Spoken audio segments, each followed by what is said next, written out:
Hello. Good morning. My name is Stephanie Snow, and I'm here with Hollie Puckett. You may remember her several months back. She spoke on Stand Sunday, which was bringing awareness to the church the need to care for vulnerable children. And since then, quite a bit has happened. And Hollie, can you share what has transpired since you spoke that day? Yeah, there was a big response from the church in November. There were people who responded by wanting to become certified foster parents and care for vulnerable children in that way. And then there were another group of people who wanted to serve foster children in some capacity other than becoming certified to have them stay in their homes with them. And shortly after I spoke in November, you approached me and you shared some of your journey in fostering and how difficult some parts of it were, and your desire to help other people who were on that same journey.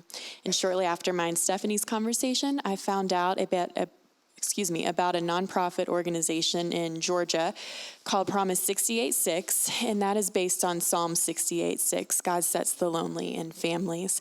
And their mission is to mobilize church communities to care for vulnerable children. And they do that by training churches to create their own ministries to support the foster families within the church. And so that's what Stephanie and I have been doing since November, is creating a ministry that will operate here at Cheyenne Hills to support the foster families within our church family. And we've named the ministry Refresh, and you'll hear more about the rationale behind that in just a few minutes when Stephanie shares some of her story.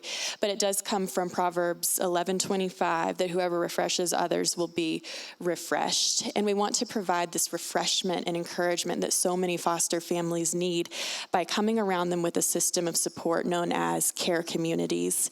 And our vision is that every foster family or adoptive family that needs one will have one here at Cheyenne Hills Church. And a single care community has between 6 and 10 members that come around one foster family and support them with whatever they need help with. And it could be something practical like mowing their lawn or doing laundry. It could be something like providing physical resources, beds, clothes, a lot of things that the Department of Family Services and Medicaid may not cover when a child comes into care. And then there are the really important things like providing the emotional support that families need, either by giving them a break through providing childcare so that the families can have a date night, or distracting the kids and playing with them while the family does work around the house.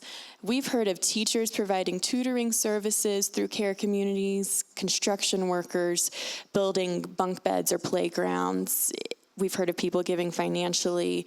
Any sort of gift or talent can be used in a care community to support a foster family. And we have a video we would like to show you about one family's experience with a care community and the power that it had in their experience fostering. The amazing part about the care community and the team coming around is a few things. One is to know that you're not in it alone. I think that's probably one of the things, if we're honest, that every person is scared to be alone.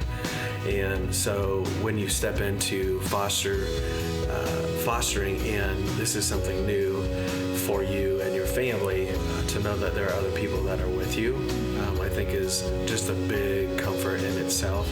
And then on top of that, the tangible things that they provide. One of the things that I appreciated the most was the relationship that our kids were able to form with these people that had said, I can't, or I'm not supposed to foster or adopt, but I can do something.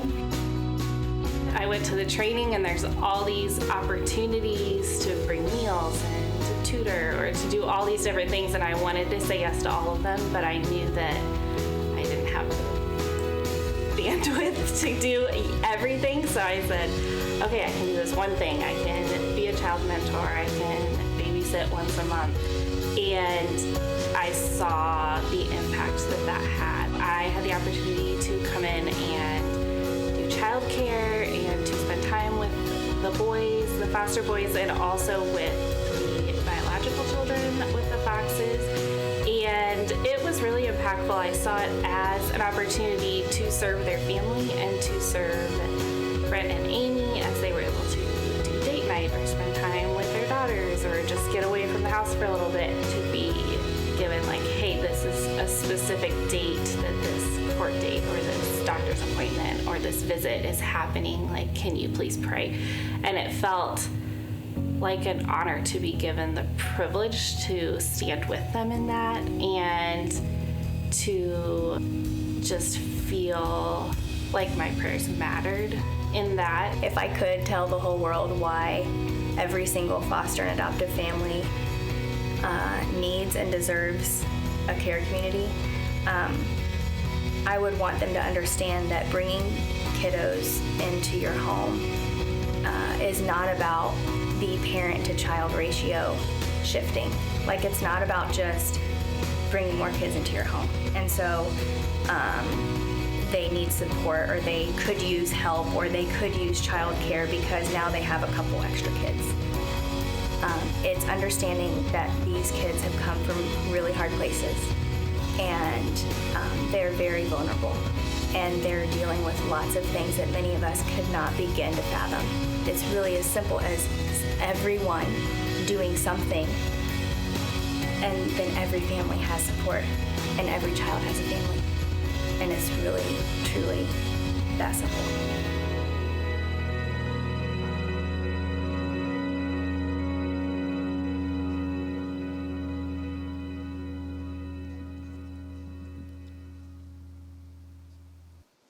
So about 5 years ago, my husband and I got involved with a sibling group of 4 through the foster care system, and they became a part of our family. And when they came into our family, they had experienced over their lifespan, the oldest was 9, physical and emotional abuse, neglect, and abandonment, as well as being in and out of several foster care families. And how that manifests itself in children who have experienced trauma like that is behaviors. And we were literally, at the end of the day, we would look at each other, and we're just thankful that we got through the day managing those behaviors without someone getting really hurt. It was very lonely for us. We have lots of friends, and we have family here in town that it just seemed like too big of an ask because they didn't sign up for what we signed up for. And what I love about the idea of a care community, it's like an extended family, and it's people who sign up to be on that journey with you. And I can tell you, I know that I am not alone in other foster families. There are times when it's going really well, and you feel like, oh, okay, I got this. And then there are times that their trauma and emotional stuff comes out. And you shared with me that having a care community around you would have probably helped you foster longer and stronger. And one of the statistics that was really powerful for us in our training was that 50% of foster parents quit after the first year, but with the support of a care community around them, 90% of foster families continue past their second year. So it's very important work and very effective and powerful. So if you are interested in learning more about becoming part of a care community, whether it would be through bringing a meal once a month to a family, providing mentoring to a child by building a relationship with them, or by praying with the family once a week, or organizing the care community around the family by being a team leader, we would love for you to join us at our Care Communities Informational Lunch at 1 o'clock in the barn on Sunday, May 2nd, and you can RSVP using the link on the screen. One of the things in our training was around how it's a perfect opportunity for grow groups to serve together, and I think that could be a beautiful thing.